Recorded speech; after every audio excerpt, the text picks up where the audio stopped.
Hi friends, అందరికైతే very very good morning. పనికి వెళ్ళాను. ఇంకా ఇంటి ముందట ఉడ్చాలి, పనికి వెళ్ళాను. మా ఇంటి ముందట ఉడ్చాలి, పనికి అయితే వెళ్ళాను. పని ఇక్కడ అయిపోయాక ఇంట్లో పనులన్నీ చేసుకోవాలి. ఈరోజు అయితే టిఫిన్ చేయంటున్నారు. ఏం టిఫిన్ నెక్స్ట్ వీడియోలో చెప్తాను. మీరందరూ అయితే చూసారా, నా పని నాలాగైతే రోజు ఇలా ఉంటుంది. ఇక రోజైతే పనికి వెళ్ళే వీడియో రోజైతే పెట్టాను, వీలైనప్పుడు పెడతా. రోజైతే ఫస్ట్ అయితే పనికి వెళ్ళొచ్చినాకనే నేను ఇంట్లో పని చేసుకుంటా. ఐరన్ బట్టలు పిండేటి కానీ టాచ్ చేసేటి కానీ అవి వస్తే నేను పిండుతాను. నిన్న బట్టలు అయితే అస్సలు ఎండలేదు. ఇక వర్షాలు స్టార్ట్ అయినాయి కదా, ఇలా ఉంటుంది అన్నట్టు మా పని. ఇక అవి అయితే ఎండలేదు. ఇప్పుడు పైకి కొనపోయి ఎండేసి రావాలి, బిల్డింగ్ పైన ఎండేసి రావాలి బట్టలు అయితే.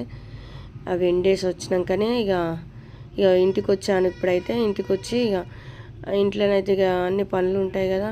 టిఫిన్ చేసి సప్న అంటుండు మా ఆయనకి ఏమైనా పూరి కావాలి. ఏం చేసుడు అవుతుందో తెలియదు. ఇప్పుడైతే చేయాలి. ఒక సబ్స్క్రైబ్ చేసుకొని కొత్త చూసినారు, మరొక వీడియోలో